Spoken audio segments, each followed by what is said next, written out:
ಆತ್ಮೀಯ ಬಂಧುಗಳೇ, ಹೇಗಿದ್ದಾರೆ ಎಲ್ಲರೂ? ಸ್ನೇಹಿತರೆ, ಇವತ್ತು ರೇಣುಕಾಸ್ವಾಮಿ ಕೇಸ್ ಪ್ರಕರಣ ಏನಾಯಿತು, ಅದರಲ್ಲೂ ಕೂಡ ದರ್ಶನ್ ಸರ್ಗೆ ಇವತ್ತು ಬೆಂಬಲ ಜಾಸ್ತಿ ಸಿಗ್ತಾ, ಮತ್ತು ಲಾಯರ್ ಮತ್ತು ಜಡ್ಜ್ ನಡುವೆ ಏನು ವಾದ ನಡೀತು, ಕೋರ್ಟ್ನಲ್ಲಿ ಕೇಸ್ ಏನು ನಡೀತಾ ಇದೆ ಅನ್ನೋದನ್ನ ಸ್ವಲ್ಪ ತಿಳ್ಕೊಳ್ಳೋಣ.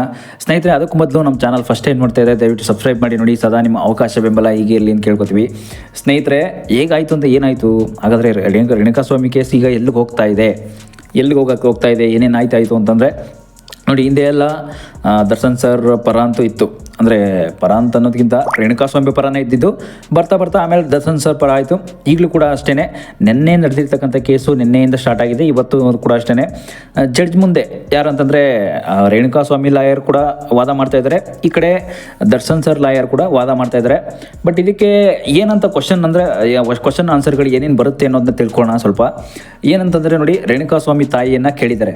ಯಾರು ದರ್ಶನ್ ಸರ್ ಪರ ಇರ್ತಕ್ಕಂಥ ಲಾಯರ್ಗಳು ರೇಣುಕಾಸ್ವಾಮಿ ತಾಯಿಯನ್ನು, ರೇಣುಕಾಸ್ವಾಮಿ ಯಾವ ಬಟ್ಟೆ ಇಕ್ಕಿದ್ದ, ಏನಾಯಿತು ಆ ಸ್ಥಳದಲ್ಲಿ, ಎಲ್ಲಿಗೆ ಹೋಗಿದ್ರು ರೇಣುಕಾಸ್ವಾಮಿಯವರು, ಮತ್ತು ರೇಣುಕಾಸ್ವಾಮಿ ಸ್ಕೂಟ್ರ್ ತೊಗೊಂಡೋಗಿದ್ನ, ಸ್ಕೂಟ್ರ್ ಜೊತೆಲಿ, ಮತ್ತು ಅದು ಅಲ್ಲದೆ ರೇಣುಕಾಸ್ವಾಮಿ ಯಾವ ಕಲರ್ ಬಟ್ಟೆ ಇಕ್ಕಿದ್ದ, ಇಂಥ ಕಲರೇ ಬಟ್ಟೆ ಇಕ್ಕಿದ್ದ, ಮತ್ತು ಕಲರ್ ಬಟ್ಟೆಗಳಲ್ಲಿ ತುಂಬ ವ್ಯತ್ಯಾಸಗಳಿದೆ ಅಂತ ಕೂಡ ಹೇಳ್ಕೊಂಡಿದ್ದಾರೆ.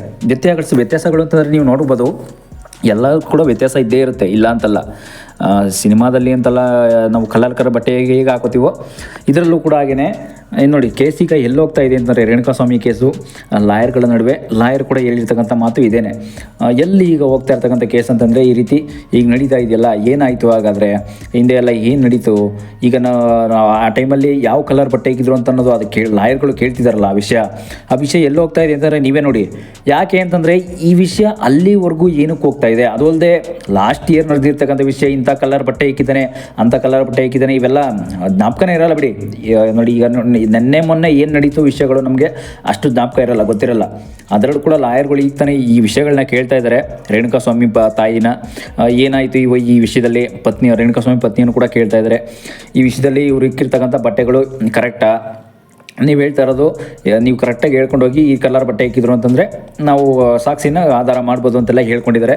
ಆದರೆ ದರ್ಶನ್ ಸರ್ ಪರ ಅಂತೂ ಈ ವಿಷಯ ಅಂತೂ ಕೂಡ ಇಲ್ಲ, ತುಂಬ ವಿರೋಧ ವ್ಯಕ್ತವಾಗ್ತಾ ಇದೆ ಅಂತ ಹೇಳ್ಬೋದು. ಏನಂತಂದರೆ, ಇನ್ನೊಂದೇನಂತಂದರೆ ರೇಣುಕಾಸ್ವಾಮಿ ಅಂತೂ ಈ ಕೊಲೆ ಕೇಸಲ್ಲಿ ಮೊದಲೇ ಜಯ ಗಳಿಸಿದ್ರು, ಸಾಕ್ಷಿ ಆಧಾರಗಳೆಲ್ಲ ಮೊದಲೇ ಸಿಕ್ಕಿತ್ತು. ಬಟ್ ಆದರೂ ಕೂಡ ರೇಣುಕಾಸ್ವಾಮಿಯನ್ನು ಒಂದು ಈ ಪ್ರಯತ್ನಕ್ಕೆ ಶಿಕ್ಷೆ ಕೊಡಿಸುವಂಥ ಒಂದು ಪ್ರಯತ್ನ ಏನಿದೆ, ಅದನ್ನು ಮಾತ್ರ ಹೇಗೆ ಮಾಡಬೇಕು, ಏನು ನಡೆಸಬೇಕು ಅಂತ ಅನ್ನೋದು ಕೂಡ ಲಾಯರ್ಗಳಿಗೂ ಕೂಡ ಗೊತ್ತಾಗ್ತಾ ಇಲ್ಲ. ಯಾಕೆಂತಂದರೆ ಈ ಕೇಸ್ ಅಂತೂ ಅಷ್ಟು ತುಂಬ ಆಳವಾಗಿದೆ. ಯಾಕೆಂತಂದರೆ ಸಿನಿಮಾ ಇಂಡಸ್ಟ್ರಿಯಲ್ಲಿ ಕ್ರೇಜಿ ಅಂತಂದರೆ ಅದು ದೊಡ್ಡ ಮಟ್ಟದಲ್ಲಿ ಅಭಿಮಾನದ ಕ್ರೇಜಿ ಅಂತಿರೋದು ಅಂತಂದರೆ ಅದು ದರ್ಶನ್ ಅವ್ರಿಗೆ ಮಾತ್ರ. ಆದ್ದರಿಂದ ಸಿನಿಮಾ ಹೀರೋನ ನಾವು ಇಲ್ಲಿ ಸಿನಿಮಾ ಹೀರೋ ಅಂತ ಲೆಕ್ಕಕ್ಕೆ ತಗೊಳ್ಳಲ್ಲ. ಯಾರೇ ಒಬ್ಬರು ಅಪರಾಧಿ ಆಗಿದ್ದರೆ ತಾನೇ, ಅಪರಾಧಿ ಆಗಿರೋದ್ರಿಂದ ಎಲ್ಲರೂ ಅಷ್ಟೇ ಒಂದೇ ಕಾನೂನಿನ ಮುಂದೆ ಎಲ್ಲರೂ ಕೂಡ ಸಮಾನರೇ, ಕಾನೂನು ಮುಂದೆ ಯಾರು ಕೂಡ ದೊಡ್ಡವರಲ್ಲ ಅನ್ನೋ ಒಂದು ರೀತಿಯಲ್ಲಿ ಜಡ್ಜು ಕೂಡ ತೀರ್ಮಾನವನ್ನು ಕೊಡೋ ರೀತಿ ಪ್ರಯತ್ನ ಮಾಡ್ತಾ ಇದ್ದಾರೆ. ಯಾಕೆಂದರೆ ಲಾಸ್ಟ್ ಟೈಮ್ ಕೂಡ ನೋಡಿದ್ರಿ, ದರ್ಶನ್ ಅವರ ಒಂದು ವಿಷಯದಲ್ಲಿ ದರ್ಶನ್ ಅವರು ನನಗೆ ಕಂಬಳಿ ಬೇಕು ಓದ್ಕೊಳ್ಳೋದಕ್ಕೆ, ಚಳಿ ಆಗ್ತಾ ಇದೆ ಜಾಸ್ತಿ ಅಂತೆಲ್ಲ ಹೇಳಿದ್ದಕ್ಕೆ ನೀವೆಲ್ಲ ಲಾಸ್ಟ್ ಟೈಮ್ ಕೂಡ ನಾನು ಅಪ್ಲೋಡ್ ಮಾಡಿದೆ ವಿಡಿಯೋ ಎಲ್ಲ, ಯಾವ ರೀತಿ ಎಪಿಸೋಡಲ್ಲಿ ಏನೇನಿದೆ ಆಗಿತ್ತು. ಹಿಂದೆ ಎಲ್ಲ ದರ್ಶನ್ ಸರ್ ಜಡ್ಜ್ ಮುಂದೆ ಹೋಗಿ ಕಣ್ಣೀರು ಹಾಕಿ ಅವ್ರ ಮುಂದೆ ಎಲ್ಲ ಅವರ ಕಷ್ಟಗಳನ್ನು ಹೇಳ್ಕೊಡ್ತಿದ್ದು, ಇದೆಲ್ಲ ಕೂಡ ಲಾಸ್ಟ್ ವೀಡಿಯೋದಲ್ಲೇ ಎಪಿಸೋಡಲ್ಲಿ ಅಪ್ಲೋಡ್ ಮಾಡಿದ್ದೆ. ಸದ್ಯಕ್ಕೆ ಮುಂದೆ ಏನಾಗ್ತಾ ಇದೆ ಅಂತಂದರೆ ನೋಡಿ, ರೇಣುಕಾಸ್ವಾಮಿ ಪ್ರಕರಣದಲ್ಲಂತೂ ಈ ಟೈಮಲ್ಲಿ ಈಗ ಲಾಯರ್ಗಳ ಒಂದು ವಾದ ಏನಿದೆ, ಈ ಕಡೆ ಅಂದರೆ ರೇಣುಕಾಸ್ವಾಮಿ ಪರ ಇರ್ತಕ್ಕಂಥ ಲಾಯರ್ಗಳು ಏನೂ ಮಾತಾಡೋಕ್ಕಾಗ್ತಾ ಇಲ್ಲ. ಯಾಕೆಂದರೆ ದರ್ಶನ್ ಪರ ಇರ್ತಕ್ಕಂಥ ಲಾಯರ್ಗಳು ವಾದಗಳು ಈ ರೀತಿ ಇದೆ ನೋಡಿ, ಬಟ್ಟೆ ಎಲ್ಲ ಯಾವ ಕಲರ್ ಇತ್ತು ಅಷ್ಟೇ. ಮತ್ತು ಅದು ಬಿಟ್ಟರೆ ರೇಣುಕಾಸ್ವಾಮಿ ಎಲ್ಲಿ ಹೋಗಿದ್ದ ಆ ಟೈಮಲ್ಲಿ, ಮೆಡಿಕಲಲ್ಲಿ ಕೆಲಸ ಮಾಡ್ತಾಯಿದ್ದ, ಏನೋ ಮೆಡಿಕಲ್ ಕೆಲಸ ಮುಗಿಸ್ಕೊಂಡು ಈ ಕಡೆ ಬಂದ, ಅದೆಲ್ಲ ಇನ್ನೂ ವಾದಗಳು ನಡೀತಾ ಇದೆ. ಆ ಕೆಲಸಕ್ಕೆ ಎಷ್ಟು ಗಂಟೆಗೆ ಮನೆಗೆ ಬಂದ ಅವನು, ಮನೆಗೆ ಬರೋ ಟೈಮು ಇನ್ನೂ ಎಷ್ಟೊತ್ತು ಗಂಟೆ ನೀವು ಕಾಯ್ತಾ ಇದ್ರಿ, ಎಲ್ಲ ಕೂಡ ಇದೇ ರೀತಿ ಕ್ವಶನ್ ಮೇಲೆ ಕ್ವಶನ್ ಕೇಳ್ತಾ ಇದ್ದಾರೆ. ರೇಣುಕಾಸ್ವಾಮಿ ಪತ್ನಿಗೆ ಮತ್ತು ತಾಯಿಗೆ, ಅವ್ರ ತಂದೆಗೆಲ್ಲ ಕೇಳ್ತಾ ಇದ್ದಾರೆ. ಅಂತಂದರೆ ರೇಣುಕಾಸ್ವಾಮಿ ಪತ್ನಿಯರ ಅತ್ತೆ ಮಾವನಿಗೆ ಕೇಳ್ತಾ ಇದ್ದಾರೆ. ಆ ಟೈಮಲ್ಲಿ ನೀವು ನೋಡಿ, ಅವ್ರದ್ದು ನಡೆದಿರ್ತಕ್ಕಂಥದ್ದು 2024. ಆ ಟೈಮಲ್ಲಿ 2024 ಅಂದರೆ 1.5 ವರ್ಷ ಆಗಿದೆ ಈ ಟೈಮಲ್ಲಿ. ಈಗ 1.5 ವರ್ಷದಿಂದ ಅದು ಎಲ್ಲಿವರೆಗೂ ಜ್ಞಾಪಕ ಇರುತ್ತಾ ಇಲ್ವಾ ಅಂತ ಅನ್ನೋದು ಕೂಡ ತುಂಬ ಆಳವಾದದ್ದು. ಯಾರಿಗೂ ಕೂಡ ಅಷ್ಟು ಜ್ಞಾಪಕ ಇರಲ್ಲ, ಅವ್ರು ಯಾವ ಕಲರ್ ಬಟ್ಟೆ ಹಾಕೋತಿದ್ರು, ಎಷ್ಟು ಟೈಮಿಂಗ್ ಬರ್ತಾಯಿದ್ರು, ಇದೆಲ್ಲ ಕೂಡ ಯಾರಿಗೂ ಜ್ಞಾಪಕ ಇರಲ್ಲ. ಯಾಕೆಂದರೆ ನೋಡಿ, ಇದೆಲ್ಲ ಒಂದು ನಡೀತಕ್ಕಂಥ ಘಟನೆ ಏನಿದೆ, ಕೋರ್ಟ್ನಲ್ಲಿ ಸಾಕ್ಷಿ ಆಧಾರಗಳೇನಿದೆ ಅದು ಕರೆಕ್ಟಾಗಿದ್ದರೆ ಮಾತ್ರ ಕಾನೂನು ಮುಂದೆ ಯಾರು ದೊಡ್ಡವರಲ್ಲ. ಇದೆಲ್ಲ ನೀವು ನೋಡ್ತಾ ಇರ್ಬೋದು ನೋಡಿ, ಪವಿತ್ರ ಗೌಡ ಅಂತೂ ಲಾಸ್ಟ್ ಟೈಮಲ್ಲಿ ಎಷ್ಟೆಷ್ಟೆಲ್ಲ ಶಿಕ್ಷೆಯನ್ನು ಅನುಭವಿಸಿ ಬಂದರು ಮನೆಗೆ. ಈಗಲೂ ಕೂಡ ಮನೇಲಿ ನೆಮ್ಮದಿಯಿಂದ ಇರೋಕ್ಕಾಗ್ತಾ ಇಲ್ಲ, ಹೊರಗಡೆ ಬರೋದಕ್ಕಾಗಲ್ಲ ಪವಿತ್ರ ಗೌಡ ಅವರು. ಇದೆಲ್ಲ ನೀವು ನೋಡಿರ್ಬೋದು, ಇದೆಲ್ಲ ಫೋಟೋಸ್ ಎಲ್ಲ ತುಂಬ ಸೋಷಿಯಲ್ ಮೀಡಿಯಾದಲ್ಲಂತೂ ವೈರಲ್ ಆದಮೇಲೆ ನೋಡಿ, ಡಿಜಿಟಲ್ ಪವರ್ ಅಂತಕ್ಕಂಥದ್ದು, ಸೋಷಿಯಲ್ ಮೀಡಿಯಾ ಪವರ್ ಅಂತಕ್ಕಂಥದ್ದು ಎಲ್ಲಿವರೆಗೆ ಬಂತು ಹಾಗಾದರೆ.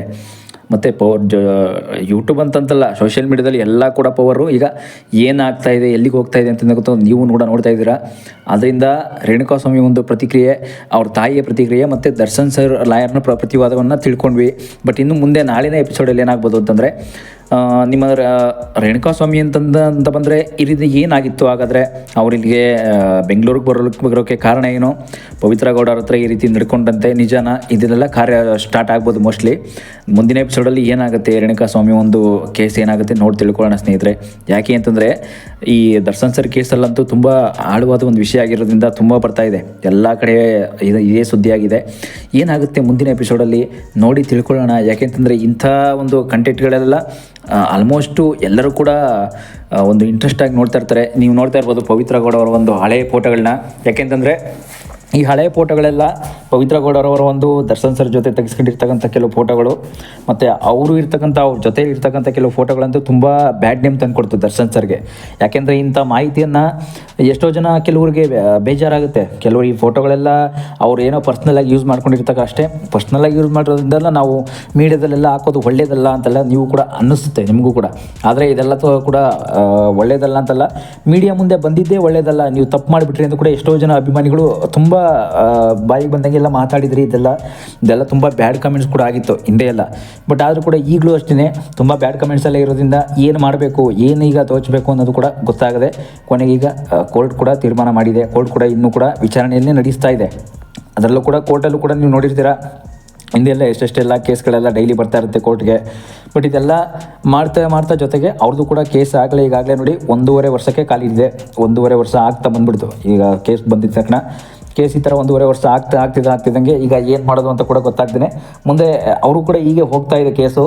ನೆಕ್ಸ್ಟು ಜೈಲಲ್ಲಿ ಏನಾಗುತ್ತೆ ದರ್ಶನ್ ಸರ್ ಪರಿಸ್ಥಿತಿ ನೆಕ್ಸ್ಟ್ ಎಪಿಸೋಡಲ್ಲಿ ತಿಳ್ಕೊಳ್ಳೋಣ ಸ್ನೇಹಿತರೆ. ಮತ್ತು ರೇಣುಕಾಸ್ವಾಮಿ ಪತ್ನಿಯನ್ನು ಇನ್ನೂ ಯಾವ್ಯಾವ ರೀತಿ ಕ್ವಶನ್ಗಳನ್ನ ಕೇಳ್ಬೋದು ಮುಂದಿನ ಎಪಿಸೋಡಲ್ಲಿ ನೋಡಿ. ಮುಂದಿನ ಎಪಿಸೋಡಲ್ಲಿ ನಾನು ಪೂರ್ತಿ ಖುದ್ದಾಗಿ ತಿಳಿಸ್ಕೊಡ್ತೀನಿ ಏನೇನು ರೀತಿ ಕೇಸ್ಗಳು ಇರುತ್ತೆ ಮುಂದಿನ ಎಪಿಸೋಡಲ್ಲಿ. ಅದು ಬಿಟ್ಟರೆ ಹಿಂದೆ ಅವರ ತಂದೆ ತಾಯಿಯನ್ನು ಕೂಡ ಯಾವ ರೀತಿ ಕ್ವಶನ್ನ ಮಾಡ್ತಾ ಇದ್ದಾರೆ, ಹಿಂದೆ ಎಲ್ಲ ಈಗ ತಿಳಿಸ್ಕೊಟ್ಟೆ ಯಾವ ರೀತಿ ಕ್ವಶನ್ ಮಾಡಿದ್ರು, ಏನೇನು ಕೇಳಿದ್ರು ಅಂತ.